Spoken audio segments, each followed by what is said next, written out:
Hello, everybody, and welcome to Movie Dudes. I'm Alec, And I'm Phil. and sorry that it's been a good little while. Well, I guess it won't be because there's a couple episodes that are still unreleased beforehand. But Mm-hmm. you know, you'll notice a decent change, at least in my background, is that I'm finally out of my disaster apartment. Um, not that the backdrop behind me looks all that appealing right now because I just moved. There's boxes and stuff everywhere, so you know, we'll get there. Yeah. But just yeah, it's mainly my bad that the movie dude schedule's been so hectic. But now that I am in, a place where I don't have to, figure out where I'm going to be sleeping every night, uh, I am in a much better position to actually do stuff, and I'm really excited. So, you know, uh, let's get on with it. All right. Let's Um, do this. this week we are finally talking about some more Wong Kar-Wai, specifically his trilogy, the his kind of informal love trilogy consisting of Days of Being Wild, um, In the Mood for Love, and 2046. So that is those are the movies that we have for today. Yeah. Um, Which, by the way, I just want to mention. I don't know if you noticed this, but this is the first time that we have two episodes about the same director. oh Since my God, you're right. yeah, since earlier this year we made an episode about Chungking Express. Mm, Now we've got three more of his movies to talk about. that's true.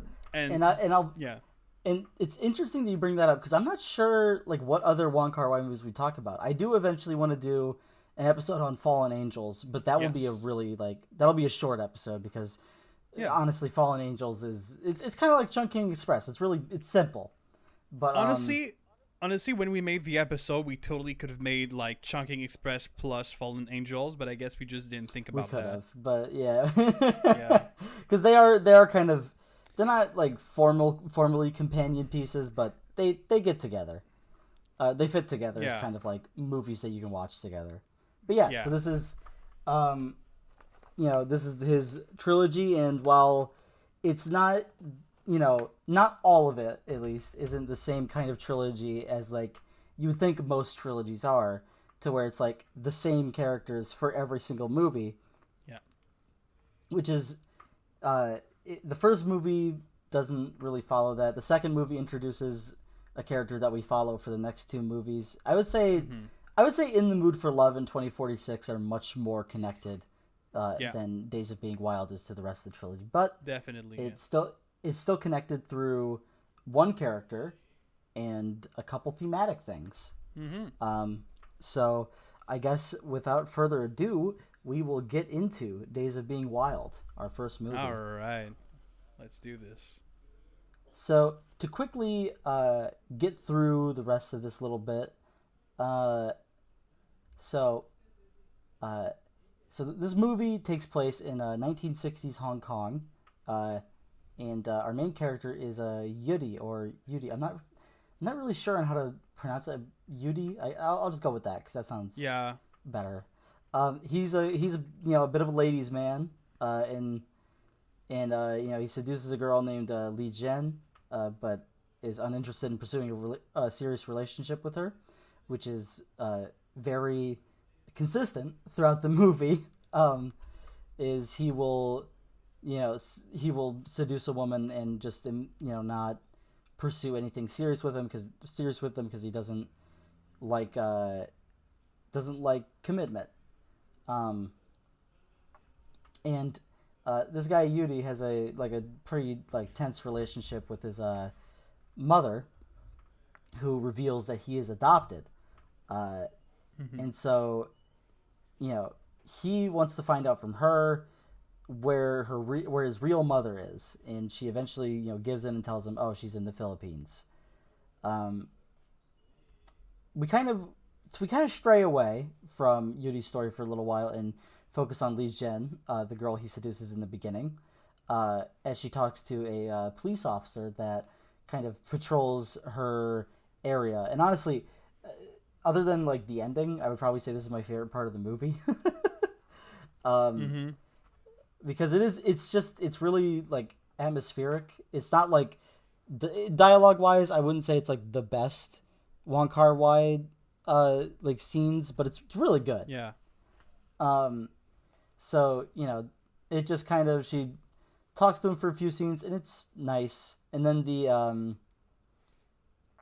she stops coming around, and eventually the police officer leaves the area to become a sailor when his mother passes away. And so we go into the next part where we see Yuri has gone to the Philippines to find his birth mother. And he finds where she lives and walks up the driveway to her, like it's like a mansion in in the Philippines, and she refuses to see him, which probably results in my favorite isolated scene in the movie. Like there's one line I really loved, and I knew I had to write it down. Yeah.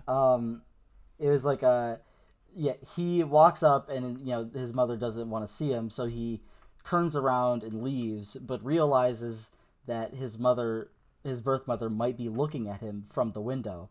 So he decides not to turn around, so she never gets to see what he looks like, because he never got to see what she looked like. Mm-hmm. And I love that. Yeah.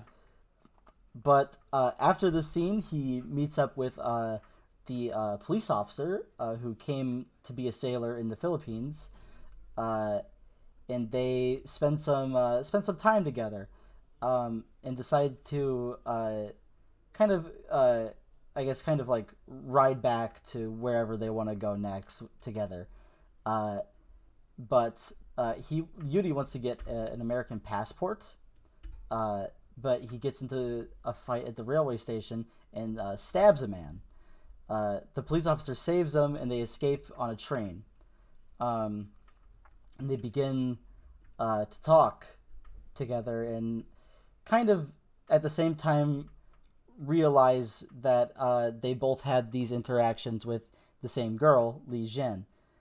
And so the police officer, after they have the talk, he gets up and leaves for a bit, to which someone runs in and shoots Yuri, pretty much killing him. And the police officer returns to find Yuri's been shot. And that's kind of where the main story ends. Just kind of on that note of them looking out the window. And I would say that this is kind of an abrupt ending, but I kind of like what it means or I kind of like how it fits in with a consistent metaphor throughout the movie, which is it's the idea of a bird that can never land, and it drifts from place to place, and the bird only landing once in its life, and that is when it has died. And just when Yuri's starting to make I guess a connection with people, he lands and dies. So I really liked that moment where it just kind of like all felt like it came together, even though to be honest, I don't think Days of Being Wild is that strong of a movie in terms of like actual story. Yeah, same. Yeah. But I'm trying to think of I guess the last thing to mention before we get into more of our individual notes is the movie ends with kind of this weirdly out of place shot, until we think about it a little more, of a kind of young man readying himself, like getting dressed all like fancy and then leaving, which I'm pretty sure I think that's Tony Leung, who is Yeah, it is. It's Tony Leung who eventually plays the main character in the next two movies. Mm-hmm. So I don't think it's too out of place to assume that that's probably the same guy. Yeah, I guess so. Yeah. Yeah, which I didn't really realize until I rewatched it. Because I've seen each of these movies twice. Mm-hmm. So it's good getting, I guess, a new kind of perspective on it. Yeah. But yeah, that's kind of where we end off with Days of Being Wild. And so this was your first time seeing this one, right? Yeah, it was my first time seeing both Days of Being Wild and 2046. Right. And so to get kind of into it, I'd say Days of Being Wild has pretty much every single element of that make what I love so much about Wong Kar-Wai's movies. But it's like, I don't know really how to explain it, but it's like they don't fit as well together and they don't form as good of a movie as, let's say, Chungking Express, which I think is his masterpiece. Yeah, which was his, I mean, technically not his next one since I think it was Ashes of Time. Yeah. But yeah, it is. I think I wrote that down in my notes too, that it is the like loosest one out of pretty much every movie I've seen of his. I think Happy Together can fit in that category, but Days of Being Wild is definitely the loosest of this trilogy. Yeah, but what I think is funny about it is it's like you can see all the potential from this movie. Oh yeah. But it just doesn't quite get there for me. At least not in the way that Chungking Express does. I completely agree. And I'm My going first to time... compare. Oh yeah. Go ahead. Well, yeah. when it comes to any Wong Kar-Wai movie, I always compare them to Chungking Express, because to me, by far, like, this is his best, his magnum opus. Like, if you want to watch one Wong Kar-Wai movie, Chungking Express. Yeah, Chungking Express is just amazing. It's my top 20 of all time for me. I would say definitely top like 30 for me. I don't know if it's top 20, but I would definitely say it's there. Yeah. I'm trying to think. Oh yeah, so the first time I watched this movie was when I got the World of Wong Kar-Wai Criterion box set about a year ago now, and I remember I had never seen a full length Wong Kar-Wai before getting that box set, which is crazy now that I remember that was a blind buy. But I just decided to go like in order, and to be honest, that is a really interesting way to watch Wong Kar-Wai's movies, because you see like his first feature is what is that? It's Tears Go By, which is much more of like it's a mafia movie, which is you don't expect that out of Wong Kar-Wai, but it has like notes of what would come later. But I would say Days of Being Wild, which is his second feature, is the first time that we really start to see like, okay, this is where In the Mood for Love came from. Like this is where like Chungking Express started to like branch off, and it's like really, it's really fascinating. But yeah, Days of Being Wild I think is okay. I don't really think there's a whole lot more to say about it. I mean, obviously it's Wong Kar-Wai working with what's his name? Christopher Doyle. Christopher Doyle. Cinematography. Yes. Those two are great together. And visually, there's nothing wrong with this one. But I mean, as we'll see, it's gorgeous. It's gorgeous. But as we'll see as we get into the next one, I think like as Wong Kar-Wai gets better at making movies as his career goes, Christopher Doyle just like it just keeps going up. Yeah, I'll say there's a shot in the movie that I really really like. That I think it's like basically the same shot that comes in at the very beginning and at the end.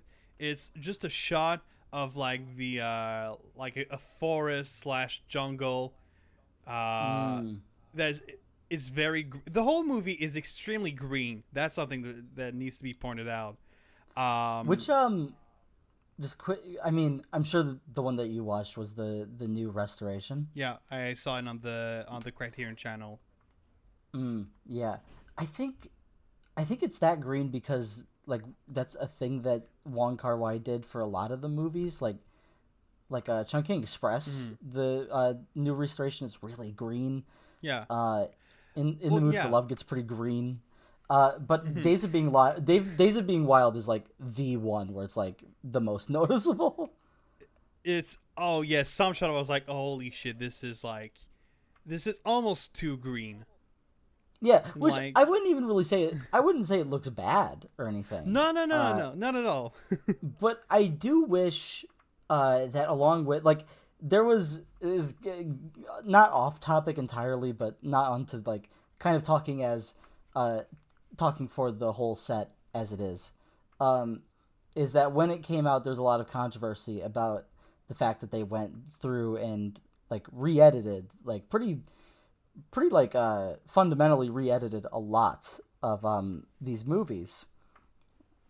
And so when that was kind of said, Wong Kar-Wai was like, well, we're all in a different like mindset than we were when we made the movie. So this is what we kind of think the movie should be like right now at this stage in our lives. And I'm like, that's all well and good. But I at least wish that we had access to the original cuts. Because as it is right now, the only original cuts of these movies, at least, that you can kind of have readily available, is the original Criterion release of In the Mood for Love, which is still very common to come by. And I'm pretty sure that there's a lot of copies of Chungking Express's original DVD release that are still floating around that you could watch, which I was lucky enough to be able to screen the original cut of Chungking Express in a class once. And I would probably say I prefer it, but not like too heavily more. I still have never seen the original cut of In the Mood for Love. But, it's definitely like, I kind of wish, because the, I guess, last thing for, I guess, the like, box set surrounding Days of Being Wild in this trilogy is the supplements on Days of Being Wild come with an extended cut of the movie that was screened in like the 80s. So I think that's much more like an original cut than what we're getting, but none of the other movies in the set have that, and I kind of wish that we got to see more of that. Yeah. But, I guess, it is what it is, and I am fine with the restorations that exist and the restorations that, I have. So, it's kind of all I had to say for Days of Being Wild. Did you have any more notes? No, not really. Okay. Then let's move on to the next movie. The movie that most often is cited as Wong Kar-Wai's best movie. And while we already said that we kind of prefer Chungking Express, I can absolutely see why. Is 2000's for sure. 2000's In the Mood for Love.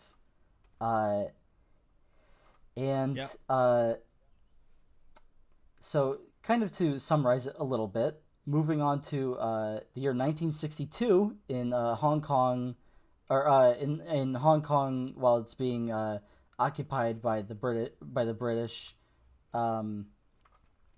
Two different married couples from Hong Kong moved to Shanghai. Let's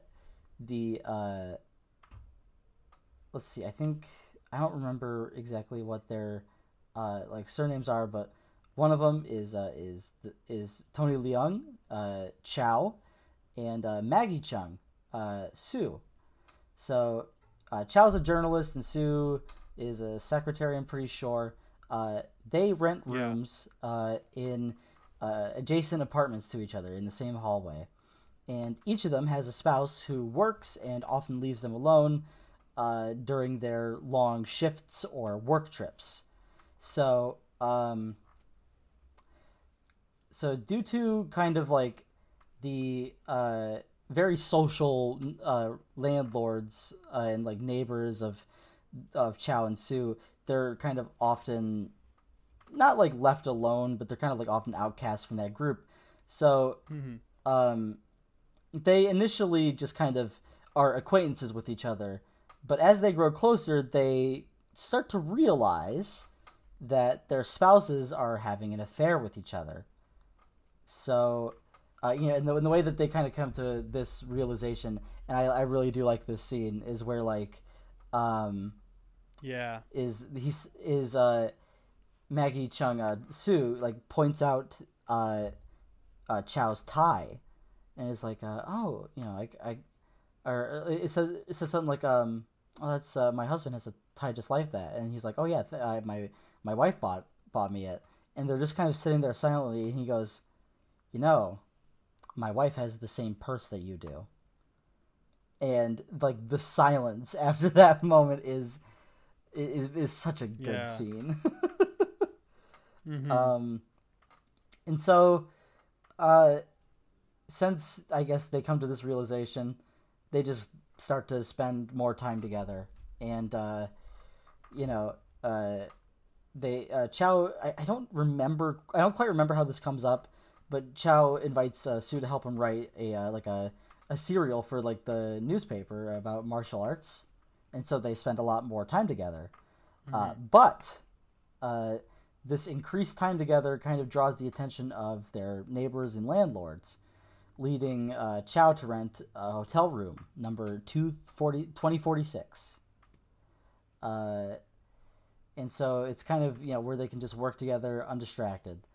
So as time passes, they start to acknowledge that they have developed feelings for each other, just like their spouses had fallen for each other. And so, they kind of spend a bit of time trying to figure out how they're going to confront their spouses about it, kind of leaving it unclear, at least, in the end, if they actually did or not. But I mean, by the time we get to the end of this one or the beginning of the next movie, we kind of realize like, oh, that's what happened. Chow takes a job out of the country and asks Sue to go with him. She agrees, but arrives too late to accompany him.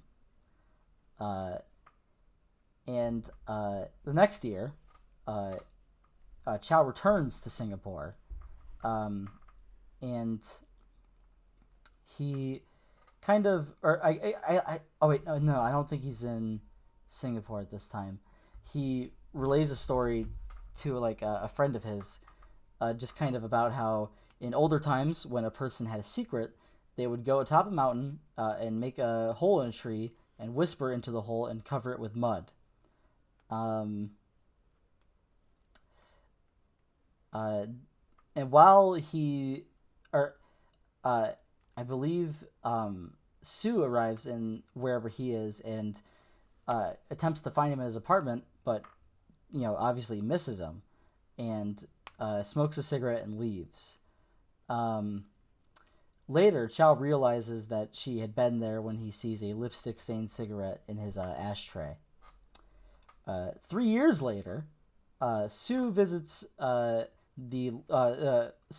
Sue visits her old landlord, Mrs. Suen, who is about to immigrate to the United States, and asks about whether the apartment has become available for rent.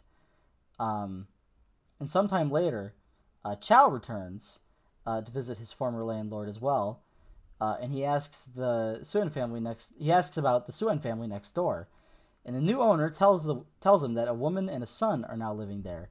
He leaves without realizing that Sue is the lady living there. And the final shot of the movie, or the final scene of the movie, is Chow traveling to some ruins, whispering something that we can't hear into a tree, or into the hole in a wall, and plugs the hole with some mud and leaves. And that is In the Mood for Love. which it's a simple movie as well, but I think it delves more into, I guess, the complex emotions of what they would be feeling, and the I guess accompanying that, just the amazing performances from Tony Leung and Maggie Chung are the incredible cinematography and shot composition. There are very few movies that I think compare to how good this movie looks. Oh, for sure. Yeah. That I would say, again, I really like In the Mood for Love, and I liked it a lot more upon the second viewing. But I don't. Every time I see it, I kind of find myself not really getting into it as much as I feel like I should. Because I think it's great, but I just don't I guess the story doesn't exactly grab me like a couple other of Wong Kar-Wai's movies. But I always find myself just completely enamored by the shot composition and the soundtrack too. Oh my god. Yeah. Oh yeah. It kind of continues Wong Kar-Wai's idea of repeating a similar song throughout the duration of his film. And while in other movies, I guess it would seem tacky, I don't know. I think every time he does it, it's genius. Yeah, Which for is sure. That, I guess it's that same string melody, rather than California Dreamin' or something like that. Yeah. But I guess if you're asking for a specific highlight, at least for me, is I didn't realize that Nat King Cole had some Spanish singing albums, and his Spanish version of what is it? Perhaps comes up in this movie, and I love it. I remember immediately after the movie, I put it on my playlist. I'm like, that's gotta stay. Yeah, it's really good. Yeah. But I guess I was wondering, what are some of your notes and thoughts of this? What viewing is this for you of this movie? So that was my second time watching it. My first time was almost exactly a year ago. It was in June of 2021. And so what's funny is I remember the first time I saw it, I was like, well, it's good, but is it really that good? Because I was seeing everyone being like, oh, that's the best Wong Kar-Wai movie and all. I was the same. Yeah.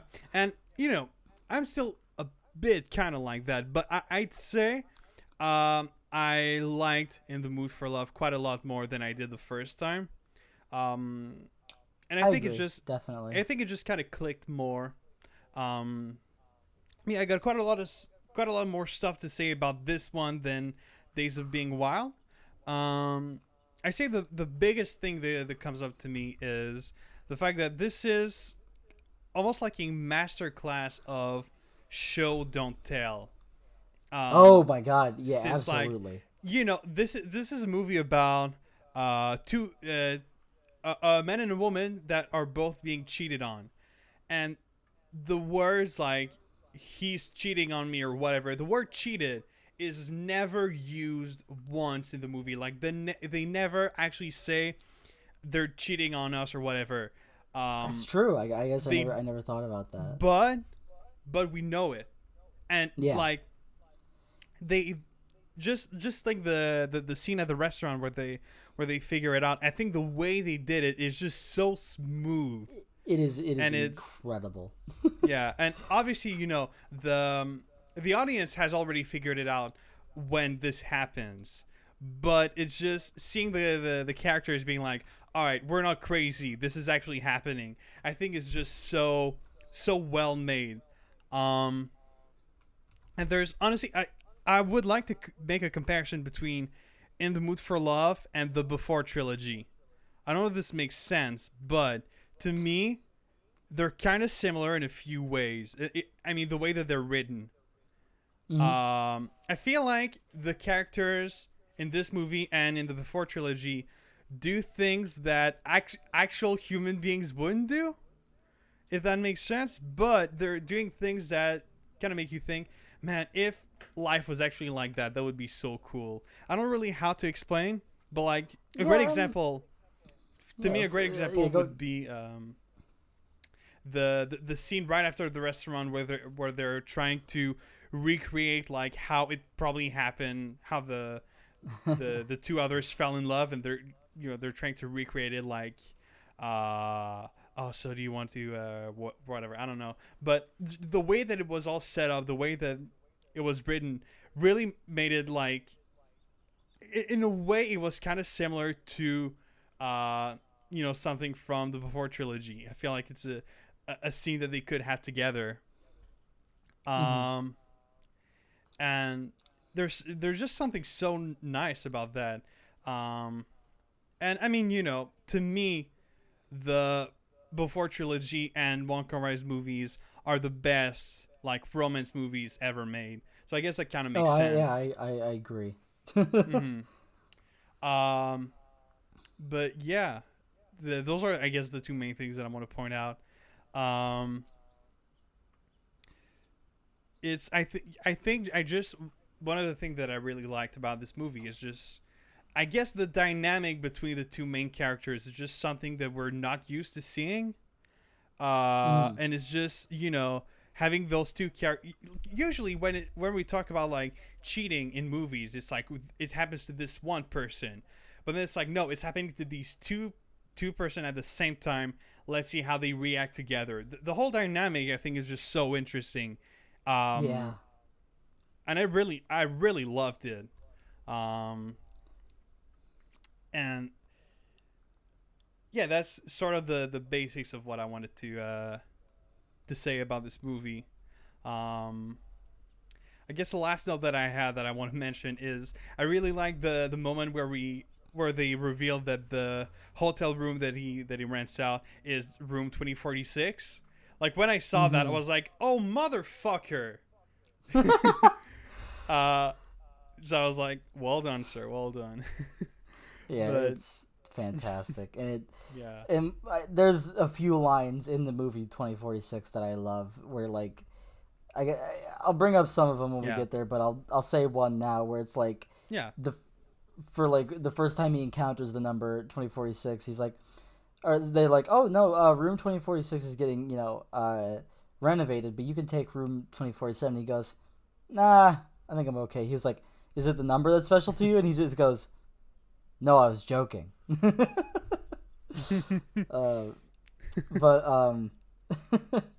But I mean, I kind of said all I wanted to say about In the Mood for Love as well, except for one thing. Whoever was in charge of Maggie Cheung's costumes, oh yeah, Jesus Christ, like her dresses in this movie are beautiful. Like I don't think there's a single one of them that isn't like just the like most visually stunning thing. Like it really is like kind of amazing. I would say it's one of the things that makes this movie iconic, at least to me. Yeah, because that's one of the things I'll always remember when I think back to In the Mood for Love. Obviously, like, I'll think of I'll think of the performances. I'll think of like how great like some scenes are, and then I'm like, oh yeah, Maggie Cheung's dresses in there are amazing. Yeah. About that, there's a quote. Sure. There's a quote in the movie that I really like. Is like she's about to get noodles, to eat for dinner, and as she's leaving, there's someone in the apartment that's like, she's dressing up like that to get noodles. And yeah, I think it's just funny to be like, yeah, that's who she is. She's a very stylish woman wherever she goes. Yeah. But yeah, In the Mood for Love to me is definitely, without a doubt, the best movie in this trilogy. Okay. Oh, all right. okay. Well. Oh, what's up? Well, it's just your reaction seemed like you were not really agreeing with me. Well, I'm a bit partial to 2046, All but right. I'll explain why once we get Well, to I mean, once we get to like why once we get to I guess the notes of that movie. Um, should we get into it right now? Because I don't really have I that mean, much more to sure, say yeah. about. All right. yeah. So yeah, In the Mood for Love, great. Um, Yeah. But now we're moving on to the last movie in the trilogy, 2046, which I hope you all buckle up for this because this movie is a bit much. I'm gonna be honest. Yeah. It is 2 hours. It's about like it's a similar length to a lot of Wong Kar-Wai's other movies, but runs like a little over, the usual hour and 40. But Yeah. it has a lot. So let's just let's begin. So there are 4 main story arcs. I'm going off of I noticed this today because I was pulling up the Wikipedia articles for each of these movies so I could see plot summaries, which is the main thing I go off of whenever I'm summarizing a movie for the show. But I think it's the most comprehensive summary on the internet. But the plot section starts out with a note from Wikipedia that says this article's plot summary may be too long or excessively detailed. Yeah. So let's I guess so let's see. I'm trying to think of where to start. Or I guess I'll just go. It's kind of a lot of the story arcs are chopped up into multiple segments that come back through the movie, which, to be honest, I think could have been done a little better because it's a little confusing unless you're like looking at something. So the first arc is the 2046 arc, which is takes place in a story that Chow is writing for his newspaper. So in the future, a large rail network connects Earth, and lonely souls try to reach a mysterious place called 2046. Nothing ever changes there, so there's no loss or sadness. And no one has ever returned from 2046 except for a Japanese man named Tak, who is the main character of this bit, which I guess keep that in mind because we're moving on to the next thing. We're moving on to, I guess, what would be considered the underlying narrative throughout the movie, which is following Chow returning to Hong Kong after his years in Singapore. Chow becomes after the loss of his relationship with Sue, he's become a ladies' man. He goes on a lot of one night stands and talks to a lot of women. So he, on Christmas Eve of one year, he runs into a girl named Lulu and takes her home, but accidentally keeps her room key. As he leaves, he notices that her room number is 2046. Upon returning the key, the landlord informs him that the room is not available due to renovations and offers the adjacent 2047. Chow later learns that Lulu was stabbed in 2046 the night before by a jealous boyfriend. And after finishing the renovation of 2046, the landlord asks Chow if he wants to move in, and he rejects as he's now gotten used to 2047, which kind of begins, I would say, what the main, like, I guess, catalyst for a lot of the story arcs in this movie, which is Chow running into people who rent 2046 the room. And so I guess the first part of the second arc, part 1 of the second arc, which is regarding the landlord's daughters, Jingwen and Jaewen. So Jingwen moves into 2046. The older daughter, played by Faye Wong, who I'm just going to refer to as Faye, because that's what I did during the entire movie. Because I will say, though, that's another one of the notes I have, is it's really nice to see Faye Wong again after her appearance in Chungking Express. Mm-hmm. Because I'm pretty sure that she didn't show up in like Fallen Angels, Happy Together, or anything like that. No, So it's I just don't think so. it's nice to see her in it because it's like, oh, it's like seeing it's like seeing an old friend. Yeah, in a way, yeah. Yeah, but she is involved with a Japanese man, and her father disagrees. And because of this, eventually Faye breaks up with the Japanese man, suffers a breakdown, and leaves. The next tenant is the younger daughter, Jingwen, who tries to seduce Chow. It doesn't work. A short time later, Chow runs into financial difficulties, so he starts writing 2046 more like mainly. And nearly all of the characters in 2046 that we are introduced to are based on people that Chow has met, such as Sue, Lulu, Faye, and then thus begins the third arc, the Bei Ling arc. The third move into 2046 is a woman named Bei Ling, an implied nightclub girl and high-class prostitute who is seeking a long-term relationship. One on the next Christmas Eve, she runs into Chow just after she's dumped by her boyfriend, and he intrigues her with his experiences in Singapore because she wants to go there, and so they become friends. But initially, their initial friendship becomes sexual, and Chow does not want it to become anything like, of a relationship. So he continues to pick up other women, and to compromise, Bei Ling makes him pay $10 each time he stays over. However, she realizes that she has feelings for Chow and asks him to stop seeing other women. Chow refuses, so they break up and start seeing men solely for money and moves out of 2046. And after she moves out, Faye comes back and moves into 2046. She's still depressed over the loss of her ex, and her ex wants to reconcile, but she still refuses due to her father. And Faye and Chow start like a bit of a working relationship where she helps him with his writing, and he remarks that this is his happiest summer post Sue. So he develops feelings for her, but nothing really nothing really develops because she still loves her ex, and so he agrees, or actually never mind. I believe that's later. Uh, and so one day,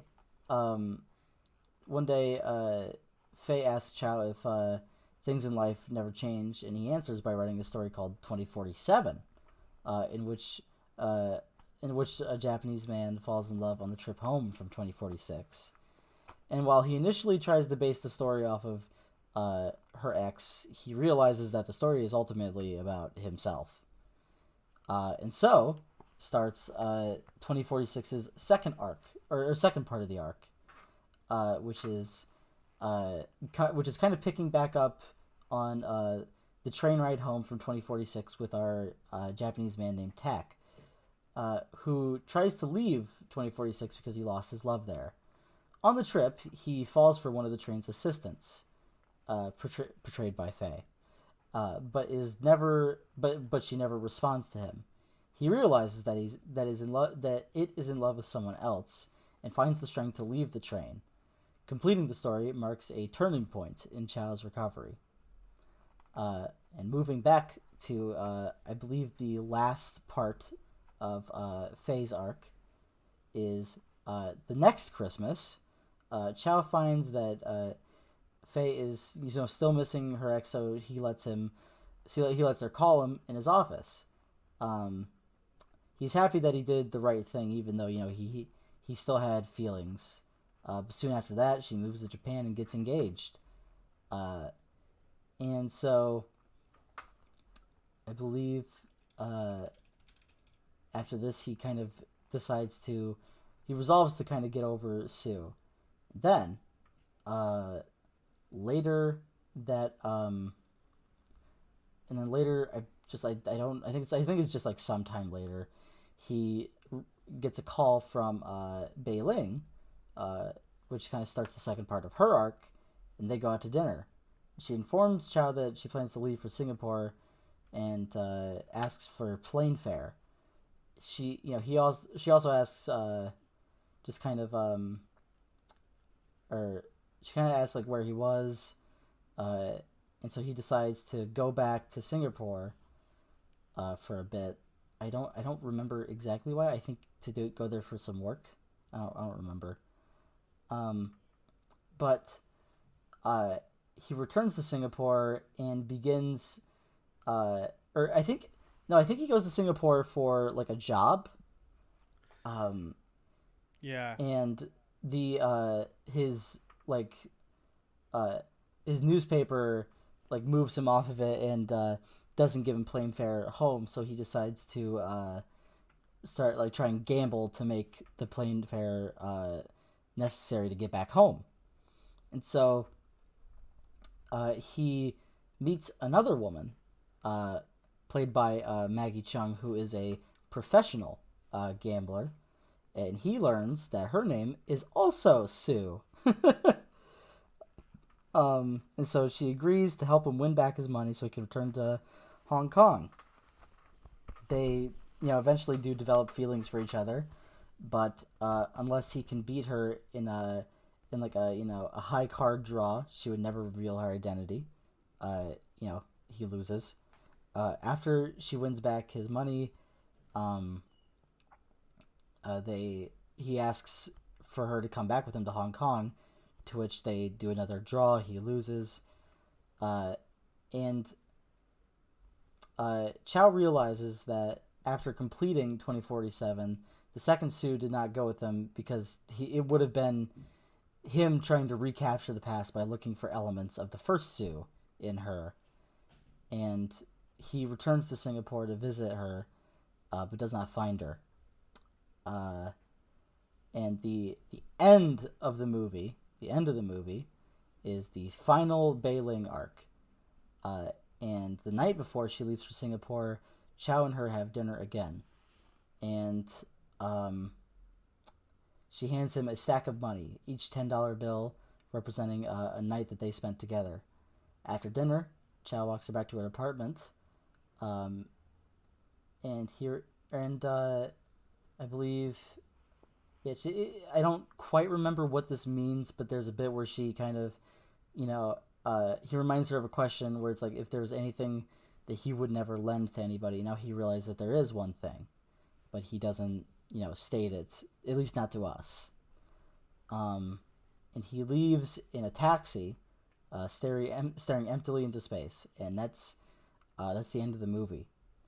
And while it's a lot, and I will say that I don't think I enjoyed it quite as much as I did the first time I watched it. Mm-hmm. I do think that this movie is probably the best, to me at least, emotionally, I resonated with it a lot more than some of Wong Kar-Wai's other movies. Because, I don't know, there's one specific scene that, like, hit me really hard this time around, and I didn't even realize it. I didn't even realize that this was like in the movie until I rewatched it. But it's that last scene where he leaves in a taxi, which is visually, is visually a reference to a scene from In the Mood for Love, where he and Maggie Chung are taking a taxi back to their apartment, and he leans his head on her shoulder. Which is probably the most intimate that they get in that movie. Mm-hmm. And in 2046, in that last taxi scene, we see him sitting up in the taxi, but he goes to lean his head as if there was someone there, but he just sinks further into the chair. And that's kind of where we leave him. Which, ooh. Like, I did not even realize that the first time I watched it. But yeah, that's the insanely it is, like, admittedly really convoluted. I think it really could have done with some like restructuring, but I do really like what's there. But I'm curious as to what you thought, since it was your first time. Well, yeah, I think you pointed out kind of like. All right, I'm just gonna say I really liked 2046, but I feel like it was too much, and I wasn't prepared for that. Yeah, so that completely makes sense. I understand that, because it's like there is not another Wong Kar-Wai movie that's like this, because they're all for sure they're all pretty simple. Yeah, once you get down to it. But 2046 is a lot. it's a lot, especially compared to Days of Being Wild and In the Mood for Love. So I got into it thinking like, oh, it's gonna be the same thing, and there was so much stuff going on that I just really wasn't prepared for that, and I really I had trouble getting into it. So I don't really want to give my full opinion on 2046 until I've done until I rewatch it, which who knows when that's going to be. So for the time being, I want to say that it's really good. That objectively, I can see that it is good. And there's obviously quite a lot of stuff that I liked about it. But I like how you can see there's so many things that it feels like his most, I guess, unique movie. There isn't a single other Wong Kar-Wai movie that's quite like this one. And it kind of feels like he wanted to experiment a lot with the way that he makes movies, which I can only respect. But as for the things that I like, I'd say the entire aesthetic of 2046, like of the arc of 2046, what I thought was really cool. I mean, for someone who never worked on like sci-fi or anything like that, I think he nailed it. Oh yeah, that's another one of my notes. Is I think the scenes that take place in the story 2046, I think those are really neat, because it kind of gives Wong an opportunity to experiment with his style. And I really would not mind it if he did like kind of a sci-fi romance. Like, I think that might be kind of great. Honestly, yeah. Cool, but I love what we get in this movie in terms of that. Like, honestly, other than like a few scenes featuring featuring Chow, I think that the 2046 segments are my favorite part of the movie. Yeah. But yeah, so I don't know. I unfortunately don't really have that much to say about it. Because I guess I was just spending the movie trying to like figure out what was going on, and I didn't really try to analyze it as much as In the Mood for Love.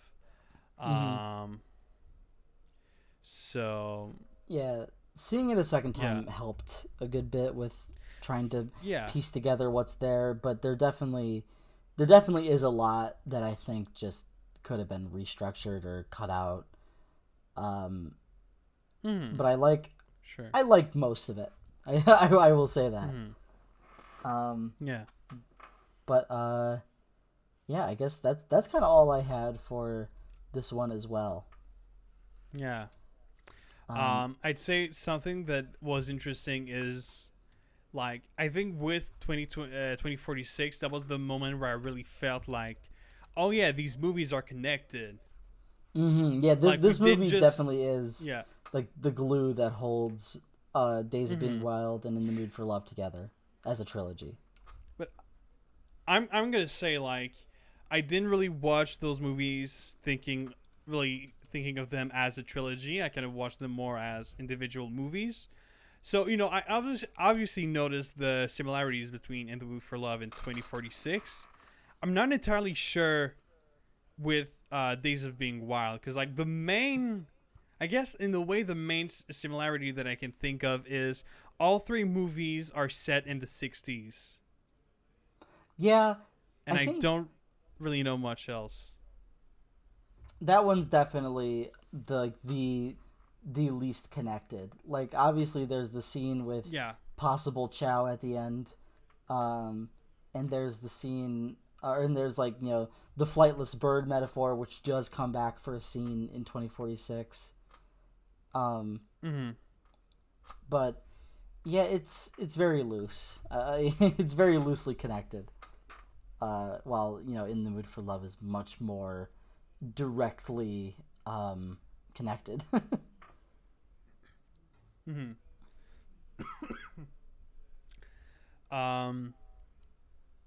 But yeah, so I think that's kind of all I had to say. I think so too. But yeah, that was the Wong Kar-Wai Love Trilogy. Yeah.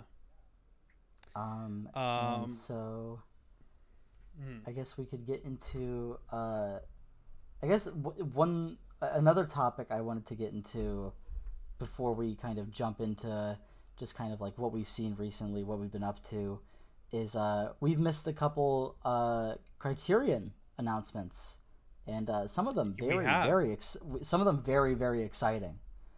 So let me pull up the coming soon page, and we will get into it. Yes. Obviously, last time we talked about how you know, Worst Person in the World, and Shaft, and, you know, other movies, and Pink Flamingos also were coming into the collection.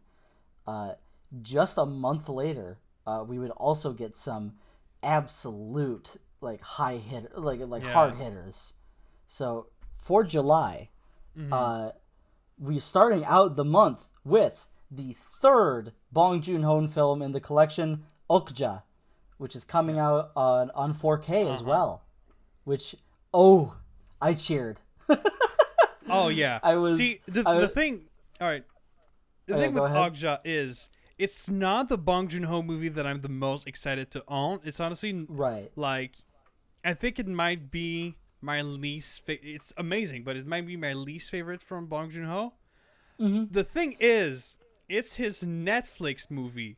So having his Netflix movie available on Criterion makes it so that it's not possible to own every single Bong Joon-ho movie digitally. No, not digitally, but physically. Yeah, and I would say, or what were you gonna say? Well, I was just saying, like, as the collector that I am, I'm just so happy about that. But I'm excited about it because, I mean, in my mind, this lets me know that Parasite and Memories of Murder coming to the collection weren't just one-offs, and that I think we're getting another kind of director set with this one. And I'm really hoping for like Mother to come out. I'm really hoping for The Host. Like, I would love The Host.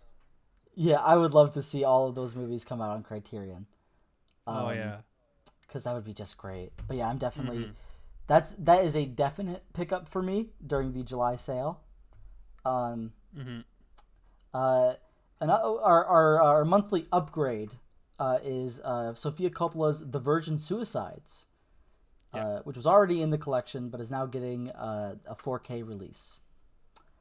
I guess the big one, I mean, in quotes, it's not my favorite that they're releasing this month, but it is great that it's coming to the collection, is Martin Scorsese's Raging Bull coming to 4K. Which Raging Bull's a good movie, don't get me wrong. Like, it's great. Oh yeah. But yeah, that was their big one that they were you know, kind of showing off for the month. There's also David Lean's Summertime and Carl Franklin's Devil in a Blue Dress. But there's one more that I am honestly very surprised. I'm very surprised that this is coming to the collection so soon. I know it was already confirmed through different posts at places and different things that the director has said, but it is Ryusuke Hamaguchi Oscar-nominated Drive My Car, which is just awesome, and I am so excited to be able to own this movie. But yeah, July, I would say, is probably the last like heavy hitter month we're getting for a little while, because Yeah, probably. we had June and July. June and July are oof. Like with those months alone, I can think of like 6 movies I want to pick up. Mm-hmm. And that is very rare for like a Criterion release schedule for me. Yeah, for sure. But August is admittedly a little bit slower, but I'm sure that these movies are just as good, or is just as like. I want to call. Yeah. Oh yeah, what were we gonna say? I just want to say no. You can finish what we were saying. Oh, I was just gonna say that like, it's much more low key. A lot of these releases, in fact, all of them, I had never heard of before. Mm-hmm. What were you gonna say? I want to say, I kind of feel like this, the month of August is what I want to call the Safdie month, because there's 2 movies that are closely related to the Safdie brothers. The first one being a movie called Daddy Longlegs, which I think is the first feature that they ever directed, from 2009. I did not know it existed until I saw it was coming into the collection. Neither. I was like, oh. Yeah, and I'm not extremely curious to watch it. But the second one is Frown Land, which is another movie that I never heard of. But it's a movie that's directed by Ronald Bronstein, who not only is the actor who plays the main character in Daddy Longlegs, but he's also the editor for the Safdie brothers. He edited both Good Time and Uncut Gems. Wow. Yeah, that's great. It's pretty. When I saw that, I was like, "That's pretty funny." It's cool. So I'm really, really curious to watch both of these movies. They both seem actually pretty fucking cool. Oh yeah. So yeah, then we've got a French movie called Hôtel du Nord, from a director called Marcel Carnet, who I'm not familiar with at all. It seems like it's a noir film, I think. But yeah, so it's a French movie. Then we've got Buck and the Preacher by Sidney Poitier, which is I think it's a western. I'm not all that familiar with westerns, but I mean that one seems pretty cool. I didn't know that Sidney Poitier directed movies. Mm-hmm. So yeah, he did. Or I'm trying to think of what other movies he directed. Yeah, I'm not too sure. All right. But yeah. And then it's Faya Dai, which is a movie by director Jessica Bescher. And it's another. Is it the first movie from 2021 that gets released, or was The Worst Person in the World? It was Worst Person in the World. Yeah, that's that. We may have already had one. Hold on. You have me curious. Because well. I think Criterion. I'm trying to think. I think the first movie from 2020 was the documentary, like I think it was like Dick Johnson is Dead. It was a Netflix documentary. It was that, and what was it? It was the One Night in Miami. One Night in Miami. Yes. Yeah. But let me see. I'm on the Criterion website and I sorted by year. All right, here we go. Yeah, technically, Faya Dai, Drive My Car, and Worst Person in the World are the first 3 2021s. Yeah. Honestly, so I think it's I think it's pretty cool that they're releasing such recent movies. Because I think a lot of those movies, like especially Drive My Car and Worst Person in the World are 2 movies that were pretty, I guess, big in the film community. Like, they got all the Oscar nominations, but overall, especially Worst Person in the World had like a huge fan base on the internet. Yes. Like the the Worst Person in the World fans are very vocal about it. But obviously, Drive My Car has gotten also a lot of love. But Faya Dai is a film that I'd say is I personally have never heard of it, so I think a lot of people wouldn't really know about it, and that's the whole point of the Criterion Collection, is so that people can discover movies. Yeah, especially and I think it's great that especially like foreign movies that we wouldn't normally get access to, like this Faya Dai is from Ethiopia. Oh wow! And and so like that's the other thing I love about the Criterion Collection. Like you said, is like these are movies that we wouldn't really normally see, either because of just like there's either it didn't really get a proper release in our country until now, or it's just very limited. Like I remember it was a couple months ago that they announced they were releasing a 2020 film from Nigeria called Ayamofe. And I remember I was like, I don't know what this movie is at all, but there were a lot of people in the comments who were like, this is awesome. I've been waiting to rewatch this movie since I saw it at a film festival, but it's been nowhere. So I really do love the fact that Criterion is bringing even these like newer movies that do not have great releases in the West or really anywhere else to to our like into our point of view. I think it's great. Yeah. It's I always hate when like I see like they make the announcement on Twitter and I look at the comments and you've got a bunch of people saying like, "Oh, this sucks. I don't know a single movie." It's like, yeah, that's kind of the point. Yeah. Like isn't it's this like I usually like disagree or what were you going to say? I was just going to say like isn't this why you like the Criterion Collection? So you can discover movies? I would say like I usually agree with like I usually agree with the point of view. It's like, oh, I love seeing like all these new movies enter the collection. The only time I'm ever like all right, maybe not is like when we're getting like a lot of like classic Hollywood releases. Like those are cool. Oh yeah. But I mean, just personally, I'm fine with them being in the collection, and I understand why they're there. But it's more of a personal thing of like, those aren't really the movies that I tend to seek out and watch. Like I'll probably watch Double Indemnity, but like there are a few where I'm like, I don't think I'm gonna check that out at all. Yeah, well, there's a couple of them that seems like it's kind of like they seem very like not memorable movies.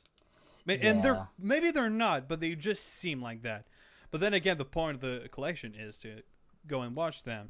And I've been thinking about doing something, and I think I'm going to start doing it this month, is every month when they announce the movies, I'm going to pick at least one of the movies that I have never seen and that I don't know about, and I'm going to watch it. And I think that would be a pretty cool way to like discover new movies. And I think I'm gonna try to watch either Frown Land or Daddy Longlegs. But yeah, that seems pretty cool.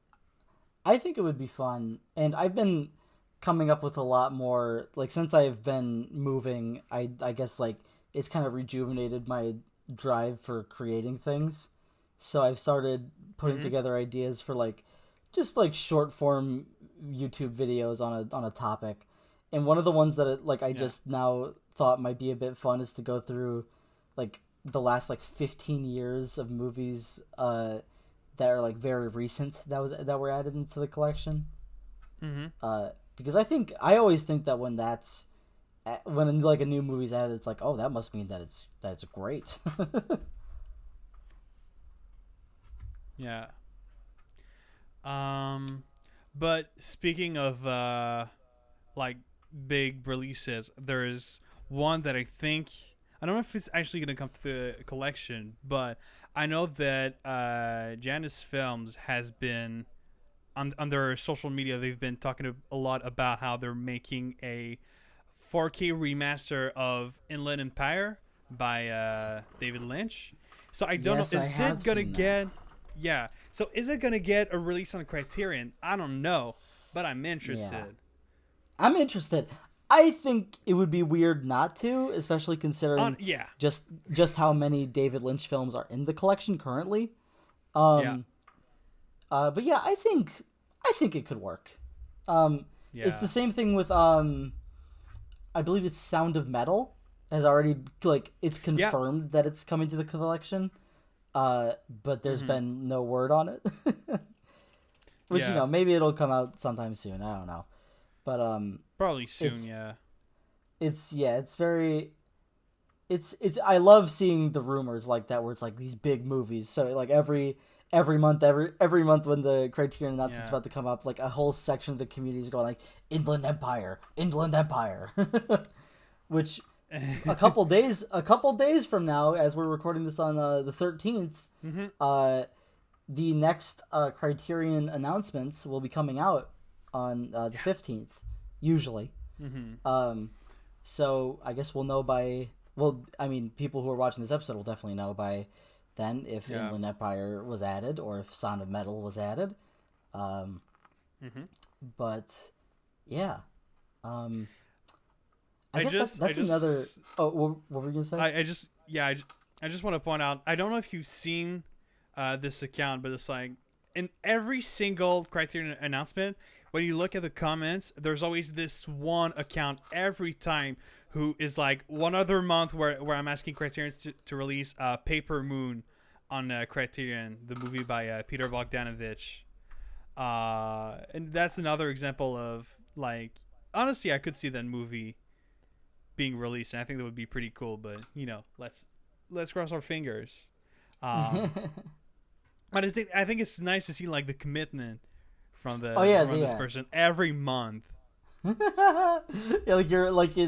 kind of like a self-fulfilling prophecy where you open up and it's like, okay, where's the paper moon guy?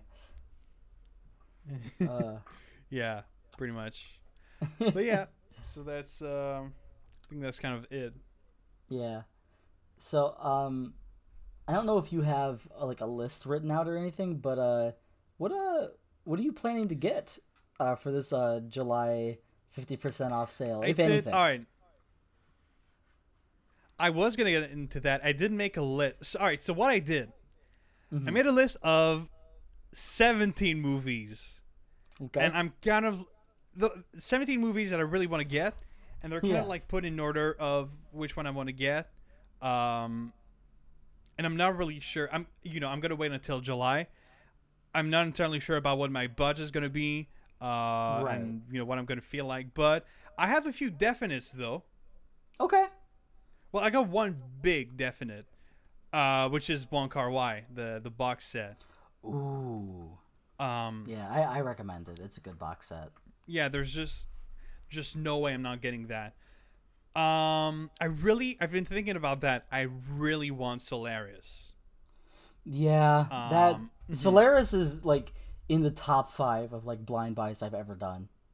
Like I bought it for how cool it looked on the cover alone, and then I watched it like that night, and I was like, "Oh Jesus!" Like that's so good. Yeah, and it's like, so I'm probably gonna get into that later in the episode, but this past week I watched Stalker by Tarkovsky because I bought it back in March during the sale, and seeing that kind of made me think like, all right, I really want to get into Tarkovsky. Because both this one and Solaris were just amazing. And I really want to own Solaris. Then I guess there's also there's this French movie that is called La Haine, which is a movie that was made back in the 90s that's about sort of like, I guess, police brutality and a lot of stuff. I want to say it's kind of like Do the Right Thing, but French. Okay. Okay. And it's in my opinion the best French movie ever made. Whoa. Okay. What's this movie called? La Haine. Lahaine.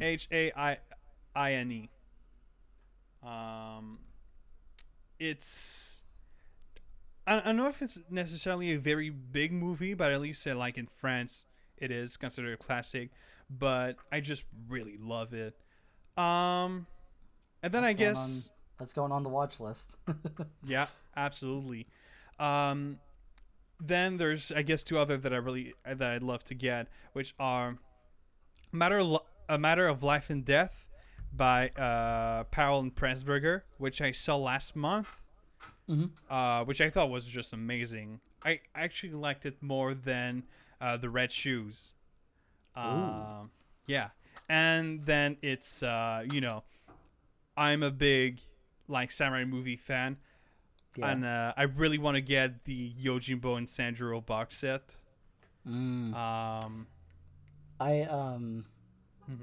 I feel really bad because throughout last July I bought a lot of Criterion, and in November I bought a good chunk, and I've only watched a few of those. Yeah. And that's gonna be my thing this summer. Is I'm gonna really try and get caught up. So I'm not really thinking I'm gonna buy a lot this sale. Or were there any more that you were gonna say? Well, the other ones are just kind of I may get it, so. Oh yeah. Oh, I'm probably gonna get Elephant Man by David Lynch. That's one that I really want. That's all. But I think in terms of what I want to get is the ones I'm definitely gonna buy are Drive My Car, Worst Person in the World, Okja 4K, and Pink Flamingos. Just kind of the new ones, pretty much. Yeah. And I'll probably end up picking up Rashomon because I don't have that one yet. Yeah. And I was really thinking about getting Uncut Gems 4K. I'm not sure yet. I probably will because I really like Uncut Gems. Yeah.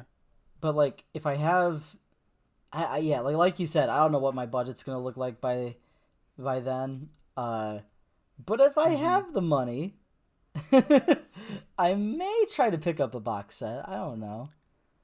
Right. Because the only big box sets that I have left are obviously Ingmar Bergman, Agnes Verda. What's the other one? The Fellini box set. Yeah. Oh yeah, Fellini and Godzilla. Yeah. If I have enough money, I'm probably gonna pick up the Godzilla box set because that's one. Oh really? That's one I've been wanting since I started collecting Criterion. It's really cool. Yeah, because I remember when I first started getting into Criterion, and I was just kind of looking on Amazon for what's in this? I found that Godzilla box set, and I was like, whoa. I really do want to get the Ingmar Bergman box set eventually, though, because I really loved loved Persona, but it's also 39 movies. It's the man's whole life work pretty much. So yeah, and I mean, 39 movies, but some you got stuff like Fanny and Alexander and Scenes from a Marriage. It's 10 hours. So. Yeah, that's gonna be interesting. But yeah, those are kind of my that's what I'm looking out for this month. I might if some more John Waters is there, I might get it. If there's more there's the other Spike Lee movie in the collection, Bamboozled, that I really want to get. Oh, Bamboozled, yeah. Yeah. There was some other one that I was really thinking about recently, but I can't remember. Oh, yeah. Decalogue. That's it. It was Decalogue. Oh. Yeah. Yeah. That Decalogue seems amazing. Yeah, that might be the one. I don't know though. I'm kind of on the fence about Decalogue because I've seen one movie by Kieslowski who made Decalogue, which is Blue from the Three Color Trilogy, and I kind of thought it was really boring. I think okay, since I have Three Colors, I guess I'll just give that one a watch before the sale, and then I'll make my choice then. Yeah, but it's it's. I thought it was pretty boring, but then again, I'd have to watch the other movies of the trilogy, and I feel the concept of Decalogue seems very solid. Oh yeah, So, definitely. And I've heard think- just so many yeah. great things. Yeah. So that Um, might just like kind of change my mind about that. But yeah, that's I'm excited. It's crazy that that time of Yeah. year is coming. It's crazy that that time of year is coming again. And it's also crazy. I don't know, like if you thought about this recently, but we're nearing our Yeah. 1 year, for movie dudes. I did think about that. Yeah. It's getting close. Oof, yeah. Yeah. It's Which- it's in July, right? I think it might be. Yeah, it's in July. July was when we Yeah. released the first episode, but we started we Yeah. started working together in June. In June. So I think we're That's close. crazy. Yeah, I think we're really close to like a year of us meeting. That's insane. Hold on, I'm gonna look it. I'm Yeah, gonna look let's it look- up on I'm gonna look at our- Discord. Phil. Hmm? Phil, it was today. No fucking way. Yeah, June 13th, 2021. Oh my god, really? It's Holy today. shit. What kind of fucking luck is that? Oh my god. That's insane. Dude. This is like the third time we've done this. Yeah. This is the third time we've done this.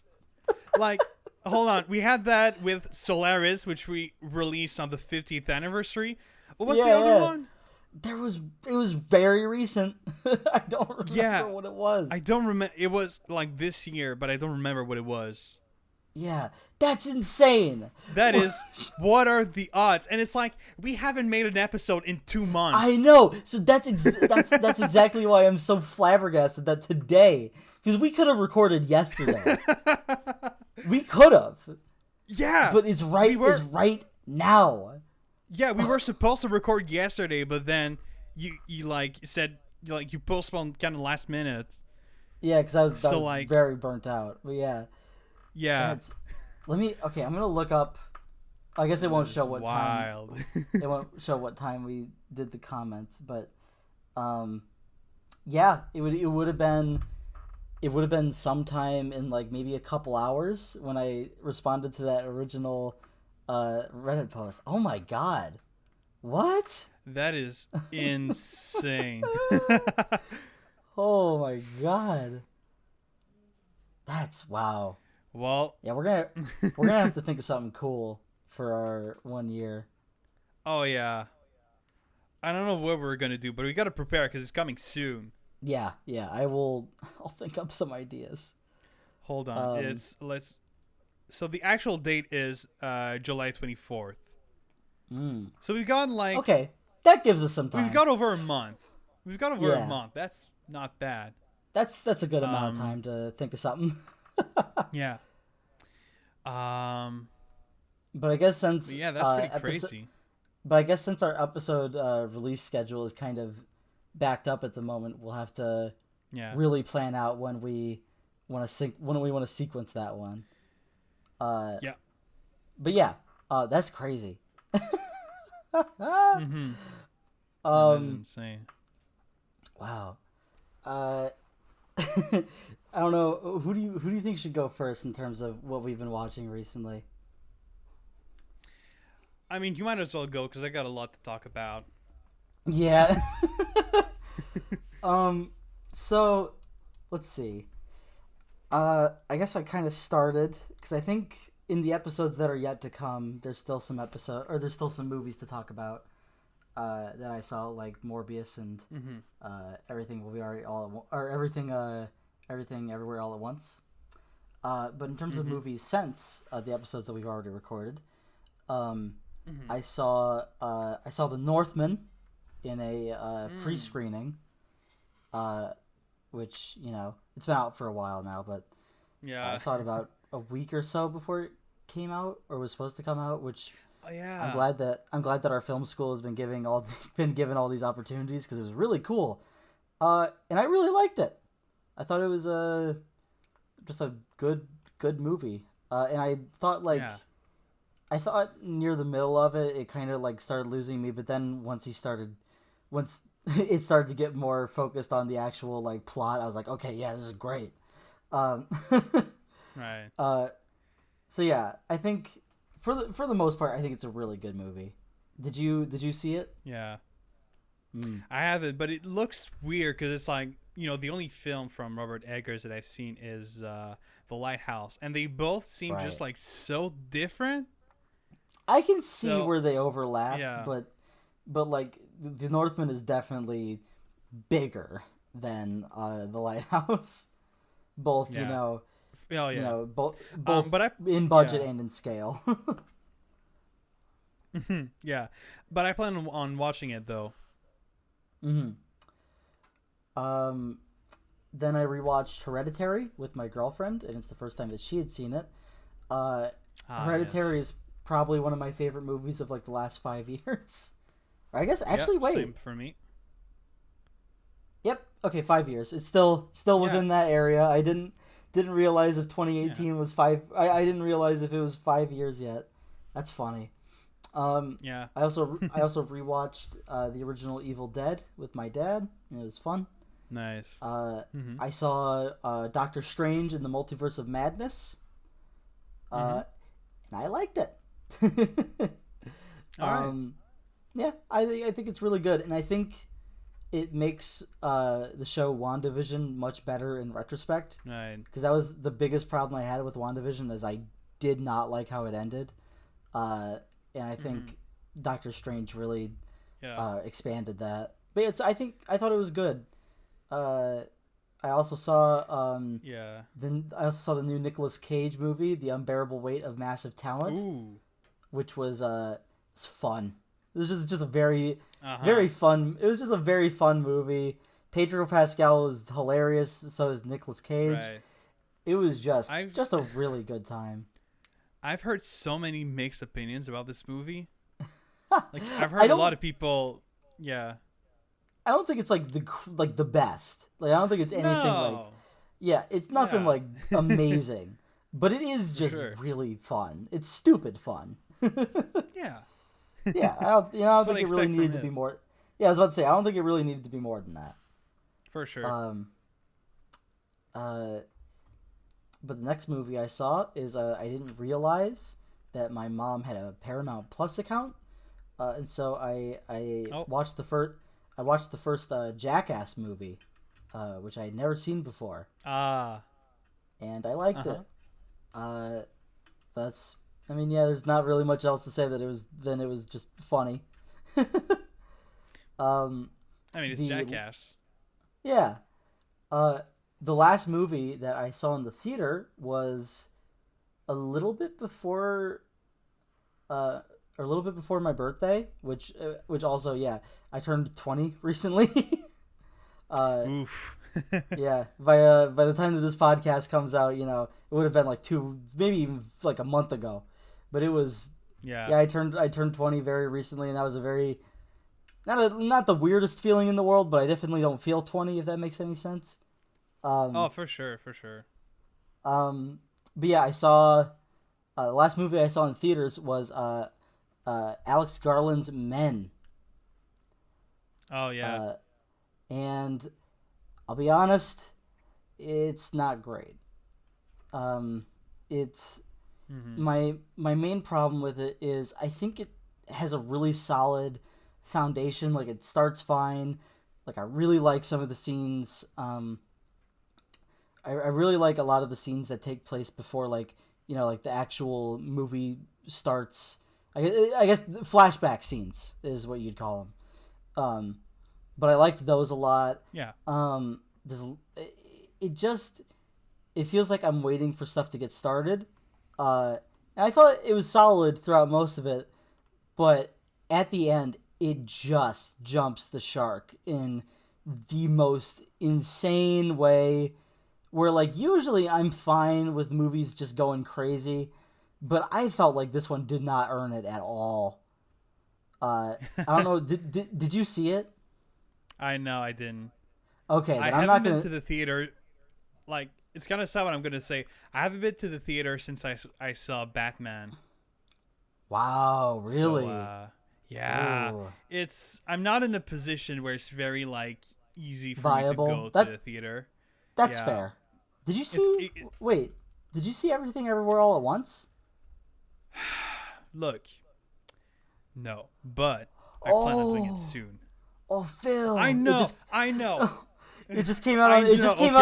It just came out on demand. You can watch it. You can rent it.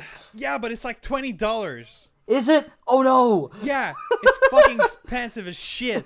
If it wasn't so expensive, I would have seen it like so long ago. It's not. If you know how much I want to watch it. I know. No, I'm sure. I'm sure of it. This movie was made for me. It's so good. You are really going to love it. Oh my god, that's funny though. Yeah. I think the worst part is I think I'm gonna have to wait until it comes out on Blu-ray, and I'm just gonna buy it. You don't have long to wait. It comes out on I believe the 8th of July, which I'm probably just gonna do that. I believe next time I get paid, I'm pre-ordering the 4K version, which I do. I never pre-order Blu-ray or anything like that, but I got it.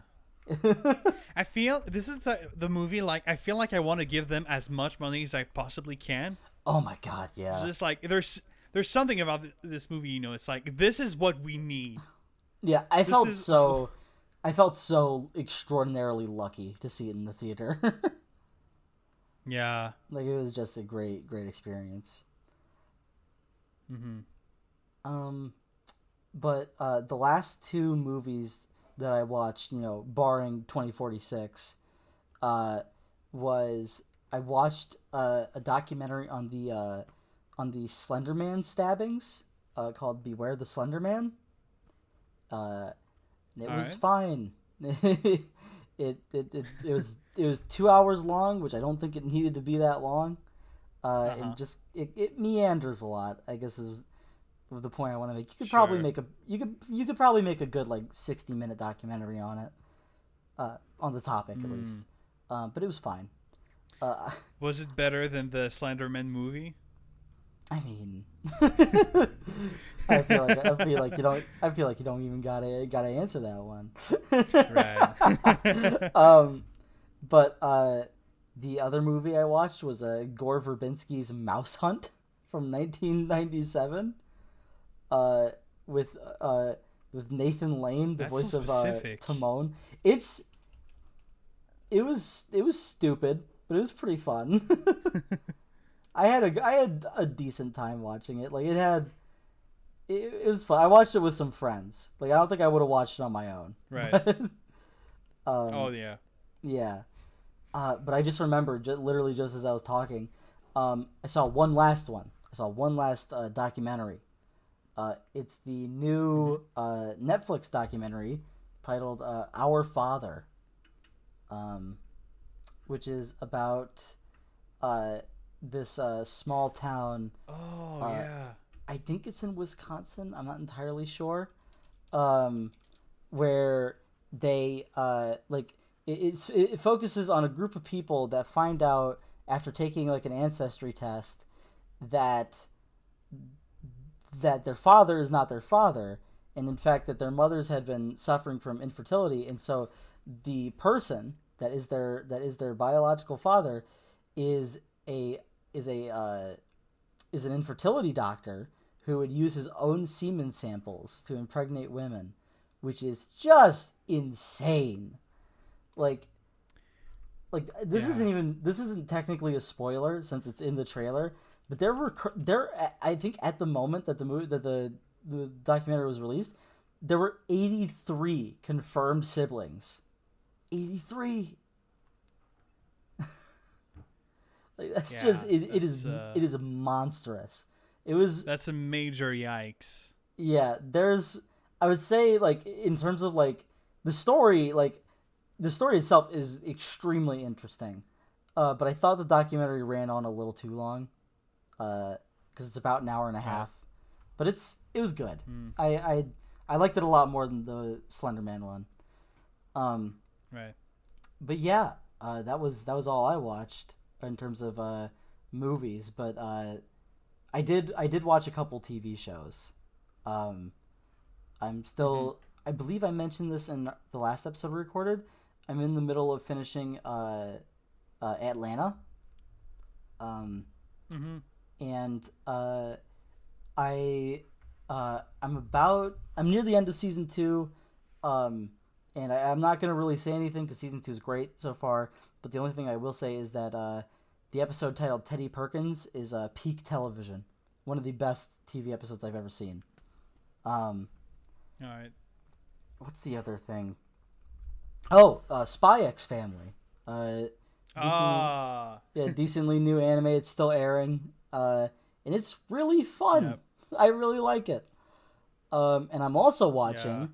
My girlfriend is getting me into this because she got really into it near the beginning of this year. Currently, with her, I am watching Demon Slayer. That's a good one. And I like it. We're only about 7 episodes in, but I really like it so far. I think it's really, really well made in terms of animation. But, other than that, I've just been playing. So that means you've seen I just want to say, that means you've seen one of my favorite episodes of the show, which is like the like workout episode where he's like training to become like a demon slayer. And I think the whole montage of him doing that, the whole episode is just so well made. I really like it. And I think his design at the end of the episode where he's got his longer hair. Oh yeah, that one's awesome. That's the episode that's the episode with the kids, right? Yeah. Yeah. I think that the was long hair should have stayed. I think so too. I was telling my girlfriend about that. And I was like, yeah, that looks really cool. I'm like, they took my boy's cutaway. He looks badass. Yeah, he looks awesome. Badass. He looks so fucking cool. But yeah. But yeah, no, it's pretty good so far, and I believe we just got introduced to this arc's villain, who I'm really, really interested in. But yeah, it's good. It's good so far, and we're gonna watch more of it. But she's currently in quarantine because she got tested positive for COVID. Ah, shit. Yeah, she's doing okay though. Yeah. But sorry. Sorry to derail this completely, but before we go on, I guess that was another thing I did recently was I attended the anime convention that usually goes on in my area of Northern Ohio, Colossal Con, and I had a pretty good time. I went with my girlfriend. We dressed up as Sailor Moon and Tuxedo Mask, which was a lot of fun.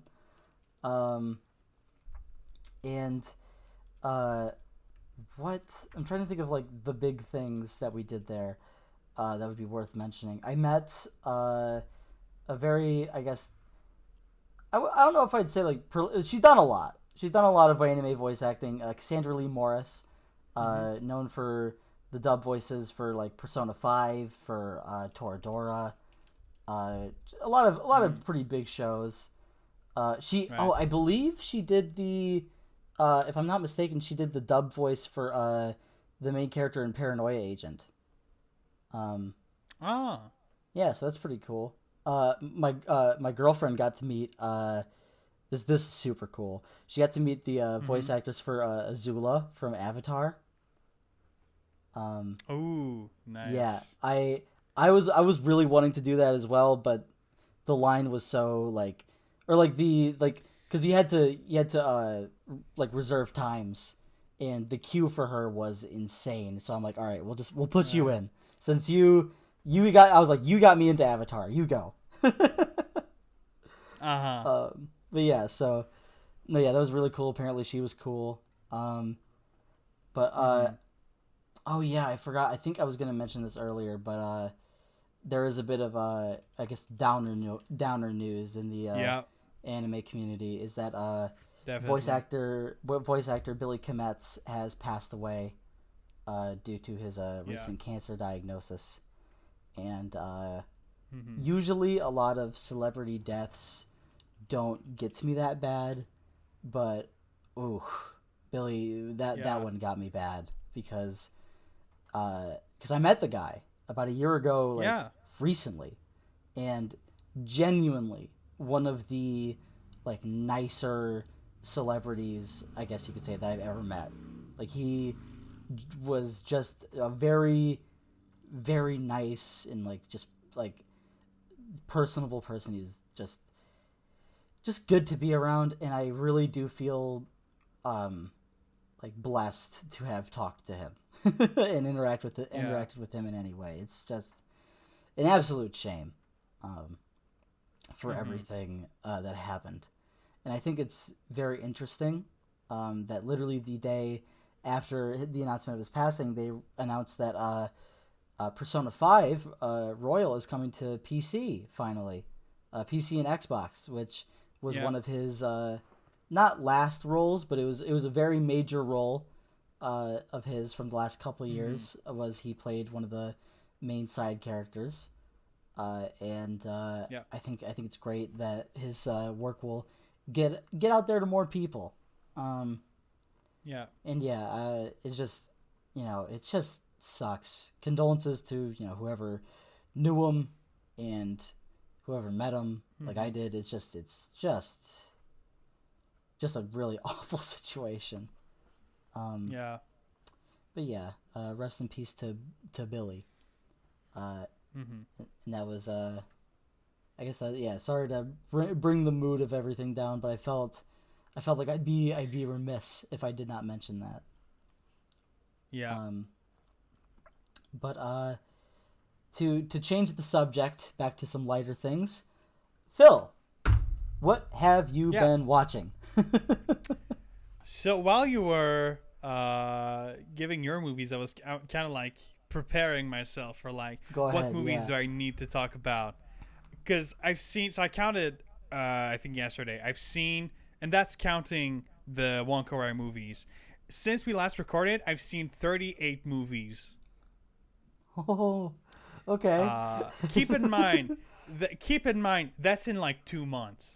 Yeah, that's not too bad. It's not that bad. Like as soon as you said that, I just kind of realized, I'm like, oh yeah, there's been months where I've done that before. Yeah.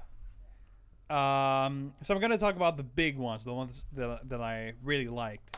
All right. So the first one is I saw Suspiria by Italian director Dario Argento, and it's considered as like one of those big horror classics. And I really liked it. It's the kind of horror movie that, it's not... You shouldn't go into it being like, oh, I'm going to be scared. It's going to be so scary. I don't think it is really, but it is a ton of fun. I had a blast watching it. Then I saw The Elephant Man by David Lynch, which is I think it's his second movie. It's the one he made right after... Eraserhead. Oh yeah, and and a 5-star. To me, it's a 5-star. Really? I loved it. I was just so touched by the story. It was the first time a movie made me cry in a while, and it's not an easy movie to watch. It's extremely like sad. And it's a tough watch, but it's entirely worth it. And I mean, obviously, John Hurt is like unrecognizable. It's not only because of the prosthetics, but it's just in general, he did such a phenomenal job, and Anthony Hopkins as well. Just a really quick side thing that I think is really cool. In the movie, at the beginning, there's a kid. That's there's a kid there, and he's like kind of a minor role, but when I was watching the movie, I was kind of like looking through the cast on Letterboxd, and I found out that this kid is played by, and I don't know if you'll recognize this name, it's played by none other than Dexter Fletcher. Oh, I've heard that name. What is he? He's the guy who directed Rocket Man. Really? Yeah, he's an actor. Like, he's directed a few movies, but his main thing is he's an actor, and he started as a child actor, and one of his first roles was in Elephant Man. Wow. I felt like, man, I was just looking at him on screen, and I was like, this kid directed Rocket Man. What? That's pretty wild. Crazy. Mhm. Then I saw a couple of movies. I saw Annie Hall. That was pretty cool. I saw Martyrs, which is a French horror movie. That's known to be like pretty tough to watch because it's very like violent and it shows a lot of stuff. And saw that with my brother, and we had a good time watching it. Well, as much as a good time you can have watching something like that. I kind of mentioned this earlier, but I saw A Matter of Life and Death by Pauline Presberger, and I thought the whole story was just amazing, extremely well made. I guess their take on heaven was really interesting, considering it's a movie that's like 80 years old. Yeah. And yeah, it's from like the two movies that I've seen from them, it's my favorite one. I kind of want to mention it real quick. I saw Jackass 4.5, which came out earlier in like back in May, and I had such like I think this is the most fun I've had watching anything from Jackass. Really? I'm actually a pretty big fan of Jackass. Yeah. I think I and, remembered yeah. that when I was watching the movie. I'm like, oh yeah, I can't wait until we record Movie Dudes again to tell Phil that I started watching it. Yeah, and I think the new cast was really good. I think the different things that they did were pretty amazing, and the probably the most fun I had watching Jackass to me. Really quickly, I also saw Singing in the Rain, which was really fun. Yeah. But then I saw two movies that I thought were really amazing. The first one is The Fly by David Cronenberg. Oh, you saw that? Oh, yes. I saw it. Yes. I love that movie. Yes. So David Cronenberg has kind of been like pretty present in the news recently because his new movie is coming out. His first movie since 2014, and it's kind of like his comeback to body horror movies with Crimes of the Future. Apparently, it's so like graphic that it's like getting some like attention, and that makes me want to see it even more. It had people walking out during Cannes, which is like fuck yeah. Whoa! During Cannes. Well, to be fair, oh boy. The Cannes audience can be pretty like. It's not something that happens this rarely. I guess, but also Titan won the Palme d'Or, so like. And it had people walking out. Oh yeah, that's true. Yeah, Titan. Like Titan was like I think probably the most grossed out I've been in a movie theater in a while. Oh, Titan was wild. But yeah, so I saw The Fly. It was fucking good. It was so good. But yeah, it's been kind of a while. I forgot really like the things that I remembered, but it's such what I like about it is it's such a tragic story, and it's like when you think about it, like you watch it and it's like it's it's a nice horror movie with nice special effects and all, but when you think about it like what is actually happening to him, it's so sad. Yeah, like the guy was just doing experiments trying to like. Just trying to be the first person to like create teleportation, and then when he was actually able to do it, it just turned around to him, and he slowly started dying, and like stopped being a human being and transformed into like this monster, and that I thought was like fucked up. It's insane. Like yeah. I think it's really funny because last time I watched The Fly was I was over at my girlfriend's house and she fell asleep, and so I was like, you know what, I'm gonna put on The Fly. It's been a while since I watched it, and I was just watching it, and she woke up. She woke up during the last 5 minutes, which is the like body horror part of the movie. Yeah, like the entire movie has like a lot of it, but that scene is insane. And she was like, "This is awful. Why are you watching this?" Uh, I really, really want to watch more stuff from Cronenberg. Oh, me too. I'm gonna get to that real soon. Yeah. But the day right after I saw The Fly, I saw another movie, and I think it might be. I don't know if it is the best, but it is one of the best movies that I've seen this year. It's probably in the top 3 or 5, and it's Enter the Void by Gaspar Noé. I've heard of it. It's not easy to describe this movie to someone who hasn't seen it. It is the closest you can get watching a movie like to get to an out of body experience. Okay. Basically, the best way I can explain it is this movie tries to kind of tries to show someone who has never taken like drugs, tries to show them what taking like LSD or acid feels like. Basically, the plot of the movie, to make it pretty quick, is this guy who's living in Tokyo, and he he's doing kind of like these jobs of like taking drugs from like the supplier to the client. He's not the dealer, but he's just like helping the dealer, And one day he's just going to a bar to give someone to give someone the drugs. But as that happens, the police arrives and they start shooting everyone, including him, and he dies. And that's not a spoiler. That's the first 20 minutes of the movie. Okay.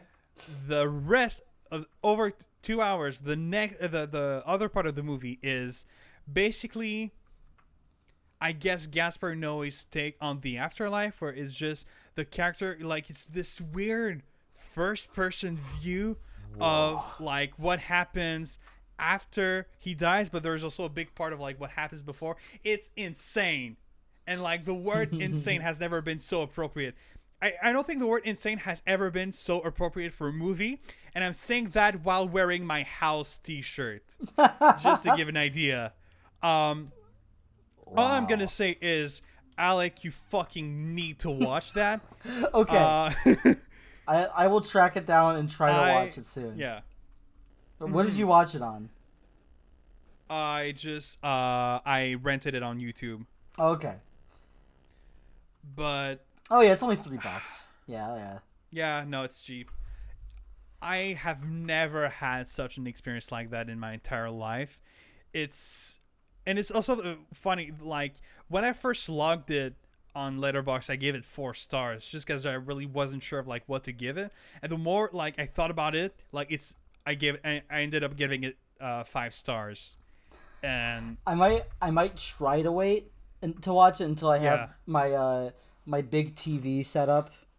But yeah, because I kind of I was about to say, like, this seems like that kind of movie where it might help to have have it look amazing. Yeah. Don't try to rush and watch it as soon as possible. Wait until you're ready. Yeah, wait until and I'm not just talking about like wait until you get the right equipment. Wait until you feel like you're, because this is not really an easy movie to watch. It's 2.5 hours of someone dying. It's not the most it's not the most easy movie to watch. But when you're in the right mood and in the right state of mind, it is so worth it. All right, perfect. That sounds great. And I've been told by 2 different people in my life that this was their favorite movie, and that knowing me, they knew that I would really like it. And they were fucking right. So yeah, Enter the Void was like one of the highlights of this year so far for me. So yeah, that's kind of it. Then I saw both the Darjeeling Limited and Bottle Rocket. So I have now officially seen every single Wes Anderson movie. Oh, fantastic. Hell yeah. So and I will say, Yeah. So what did you think? I don't know how to say it, but those two were definitely my least favorite from him. That's fair. No, Yeah.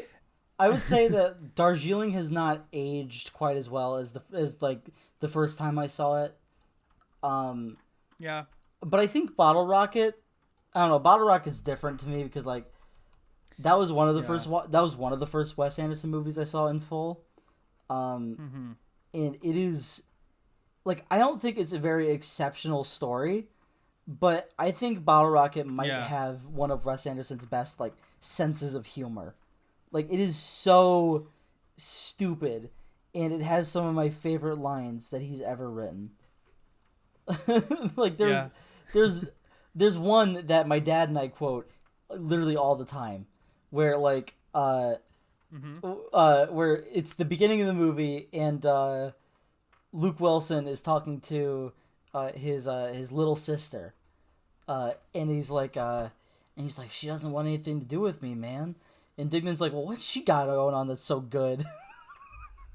I don't know why, but that kills me every time. Yeah. That's a good line. There's also there's also one more that I want to mention. There's where I think it's Bob is they're in his house and Dignan's like pissed and he just goes like, why didn't an asshole like Bob have such a nice house? Like something like that. Oh, it's just dumb. It's so good. But I will say, like, watching Bottle Rocket, I was kind of like, I don't know, this is just a movie. Like, I don't know if that makes sense. No, it's Wes Anderson's like, movies feel like, it's the least Wes Anderson. His movies all feel movie. Well, yeah, it's like Wes Anderson's movie feel like, you get into this crazy universe of like, where everything is just shot so like straight and so clean and all, and there's something so it feels like you're getting to a world that is so close yet so far to the real world. And then you watch Bottle Rocket and it's like, well, it's a movie. Honestly, it could have been directed by anyone else, in my opinion, which I can't be like too mad about that because it was his first movie, and for a first feature it's good, but not nearly as good as everything he's made after that. And I think it's kind of funny how like I'm really not that big on his first movie, but his second movie is one of my favorites from him, which is Rushmore. But yeah, so next I watched I guess the next thing that I want to mention is Bo Burnham released out of the blue, like without I completely forgot to bring this up. Yeah, he released the outtakes and like a lot of like behind the scene and outtakes from Inside, which he released a year ago. This was he released it on the 1 year anniversary. And it kind of makes me wish that we had made the episode so quick. Yeah, I mean in some right, but like I mean there's not, I mean I loved the outtakes. I loved them. But I mean I don't think there's nearly as much to talk about. I can kind of see why a good bit of it was cut, but I really liked a lot of the songs. Like that, like I've been listening to the Outtakes album like all week. Yeah, I don't know about you, but I feel like the All Eyes on Me outtake version is just incredible. It is. It's like haunting. Yeah. Like it's because he does like, the original. He does this. Yeah. Like the original All Eyes on Me was really like, it's probably the most depressing song he's ever made. It's to me, it's one of the highlights of the special. Oh, definitely. But like, I don't know. But like when I saw that version, I'm like, this feels like somehow much more like sad. Yeah. Because there's go ahead. Well, to me, the big thing about it that makes me love it so much is there's this part at the end where it's like you've got two different melodies sing two different like lyrics, but it's made so that it fits it really well together. Lin-Manuel Miranda does that a lot, and I think it's something that when done right, it really is such a cool element to a song. Oh, I agree. And I'm a sucker for that. So I was really happy to see it there, and I thought he did a great job. I remember a lot of people were asking him like, why isn't that version on the deluxe album? And he was like, because I found it like 2 days ago. He was like, I found those. He was like, I found that footage 2 days ago, and I had already shipped the album out. Yeah. Which, I mean, speaking of that, there's already been leaks of an Inside Deluxe Edition vinyl release, which is making me pissed because I literally days before the Inside Outtakes came out, I bought the Inside vinyl. So I was like, God. No. I'm still gonna get it. Oh. I feel like I should be clear about that. Yeah. But like, Yeah. but part of me was like, oh, I should have waited maybe a little bit. Yeah. I definitely want to try, like, because I really want to get into like buying vinyls, but I just really don't have the room for like, because I got a turntable, like I got a vinyl like reader, but I just don't have. Oh, it's an old one. It's it's my, like, it was for my parents had it like before I was born. Oh, that's great. So it doesn't work. Yeah, it doesn't work really well, but it works. That's good. No, I always try to make sure, like, you could probably just like buy some really cheap parts for that and like spruce it up a little bit. But yeah, I always make sure whenever like someone I know is like, oh, I'm getting into, I want to get into record collecting. I'm like, what have you bought? Because every time someone brings it up, I'm like, don't buy one of the suitcase turntables, because I don't know if you know too much, but those things destroy records, like, legit. Oh no. Yeah, like I had one before I realized like what it was doing, and I believe I have like 5 albums that are just need to be replaced. But yeah, it's like, it works for like, I guess, I don't know. It's the same price as what you could get like an Audio-Technica turntable, and it'd be fine. Yeah. Which like my setup's only like $100 maybe. Right. But yeah, no, I would say it's really worth it just to dish out a little bit of cash so you don't have like a setup that ruins the record. But yeah, no, I've been getting really back into vinyl collecting very recently. Like, as you've seen on my I started a Instagram account to show off all of my records that I have, and I've been keeping up with it. And it's made me want to get more and more back into it, so I've been getting really into music lately. Yeah. Because, all right, see, the thing is, I'm really into movies, and I'd say that I'm really cultured about movies. But I've also got my brother who's, like, really cultured about music. And sometimes I'm going to have a conversation with him about music, and I'm like, man, he knows so much more than me. I wish I knew just as much as he does. So I've been kind of, like, trying to get into more, more different bands. Like, there's so many bands that I don't really know, but that I know I would like. For example, I listened to the album Grace by Jeff Buckley, who's an artist that I've been, my brother has been telling me about him for years, and I always knew like that I could like him, but I just never really got into it until I listened to his album, which is really good. So I highly recommend that.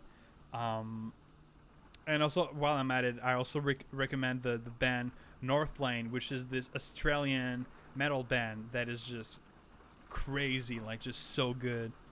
And I've been listening to their stuff a lot because in July I'm going to be going to their concert in Montreal. Oh, that's awesome. It's going to be my first metal concert of all time. That's super cool. I'm so excited about that. I was poised to go to a King Gizzard concert in May. But my brother's wedding date got changed to like literally the same day, so I'm like, oh, I can't. So I canceled my ticket, and Right. but thankfully there is a show in Detroit. I can go My brother's to. gonna get married. But my there is a show in Detroit which is not too far from where I am, so I can just go to that one Alright. in October. So I'm cool with that. Also, sorry, Yeah. I don't think it's coming through on the Discord too much, but I'm sure it's coming through on my microphone. It is storming outside right now.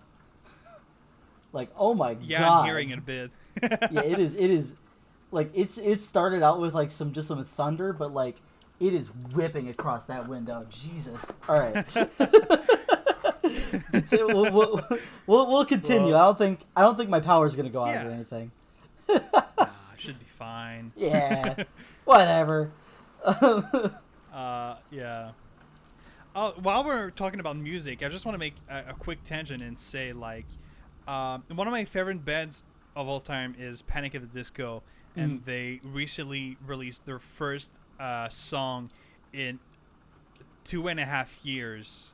Yeah, I've been. Which is I heard about that a little bit. yeah. So it's this song called "Viva Las Vengeance," which is also the name of their upcoming album. That's coming out, I think, in August. And I will say, like, I know a lot of people aren't really that into Panic at the Disco. Most people I talk to, at least, aren't really into that. But Yeah. this song just checks all the thing that I like to hear in this song, basically. And it's just there's something about this band. It's just I love it.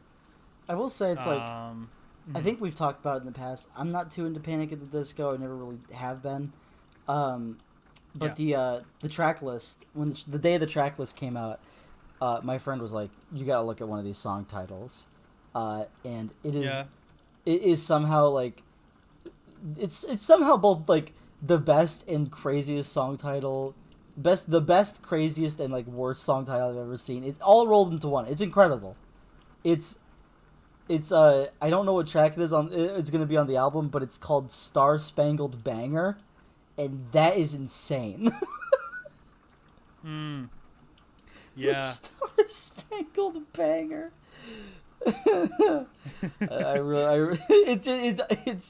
It gets me every time I think about it. But yeah, but yeah, I'm glad for a lot of people that love it. I think what was the other band that was like that made like a comeback recently? Was it My Chemical Romance? Well, I mean, yeah, but that's earlier though. That was only like a month or so ago.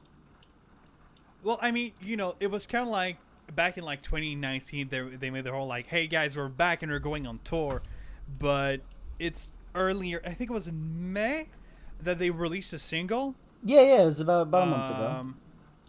Yeah, which honestly, it's not bad. Like, yeah, I didn't think it was too bad when I listened to it. Yeah, I'm not that big on My Chemical Romance, but honestly, I thought it was pretty good. Yeah, I thought pretty much the same thing. Yeah.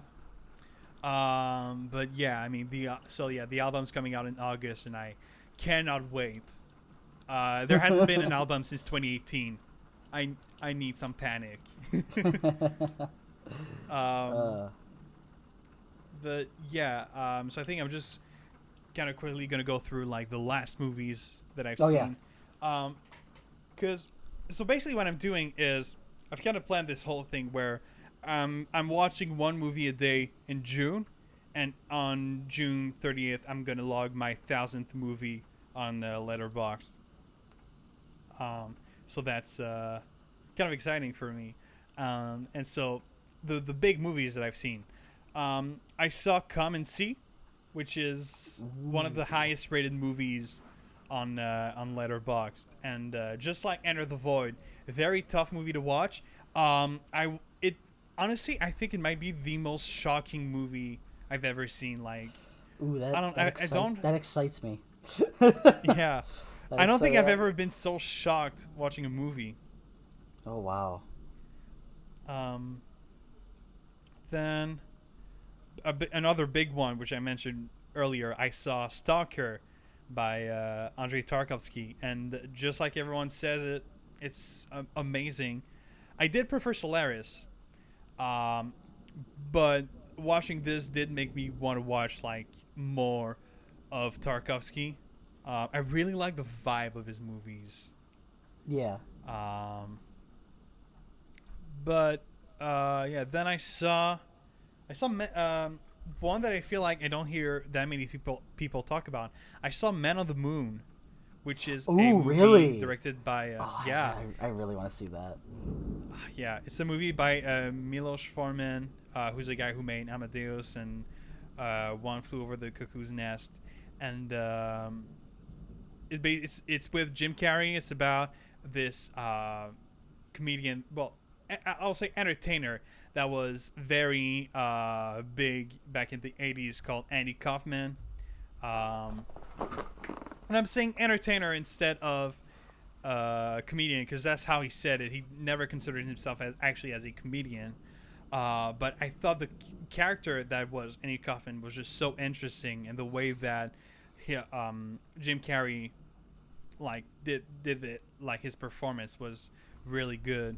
And I thought this was a really good movie. It was really funny because it's like his manager is played by Danny DeVito, and Danny DeVito was one of the actors in Andy Kaufman's sitcom Taxi. So I thought that was kind of funny. That is funny. Yeah, but that's a movie that I feel like not a lot of people talk about. It's really good. Then I guess the two last movies that I want to talk about. I saw Mulholland Drive. Ooh. Finally. Because like ever since I've been like the first movie by David Lynch that I wanted to watch was Mulholland Drive, but when I did some research, I saw some people saying like you should probably watch these other movies since. So for the last couple of months, I've been watching his basically his first movies that he made, from Eraserhead to Elephant Man. Eraserhead, Elephant Man, Dude, and Blue Velvet. I saw those, and then was like, all right, I'm ready to watch Mulholland Drive. So I saw it, and I'm going to need to rewatch it, because it was just like 2046. It was a lot of stuff, Yeah. and I couldn't, like, get it all at once. I saw, like, because to me, I still prefer Elephant Man, but I definitely see why people love it so much. It's just, again, I'm gonna have to watch like some analysis videos. I need to understand it, you know. Finally, the last movie that I saw 2 days ago that I want to talk about is another highly rated movie on Letterboxd. It's the samurai movie Harakiri by what's his name? By Masaki Kobayashi, which is considered to be one of the best samurai movies. And it fucking is. I think it might be my second favorite samurai movies. Seven Samurai being number one. And I thought just the story was so interesting, was so well made. The main character was very, very well written, very layered, and I really liked that. And just in general, it was really amazing. And I highly recommend it. And yeah, that's kind of the big movies that I want to talk about. And so I guess that's it for the movies. Yeah. So I don't know if it's if there's anything else we want to talk about. No, I think I've pretty much said all I want to say. Yeah. I mean, I did also kind of say everything I wanted to say about the Inside Outtakes. Yeah, it's just great. That was like the big. Mm-hmm. I remember as soon as you said it, I'm like, oh yeah, I probably should have mentioned that because that was a thing I loved off this last month that I totally forgot about. But yeah, that's about all I had for today. Yeah. I guess last thing I could also quickly mention some like the few TV shows that I've seen. So there was Stranger Things 4, which Alec hasn't seen, so we're gonna talk about it once he's seen it. Yes, thank you. No problem. But besides that, the only one that I've seen really is, I'm pretty sure I saw it like after we recorded the last episode, and it's Ricky Gervais' show Afterlife, which is his Netflix show about basically a man, a depressed man who's just lost his wife and kind of like lost a lot of, kind of like lost his reason to live, I guess, and he's just trying to like, he's trying to find new ways to enjoy life and all. And I thought it was really good. I thought it was a lot of fun, and yeah, that's kind of it. It was really funny. Yeah.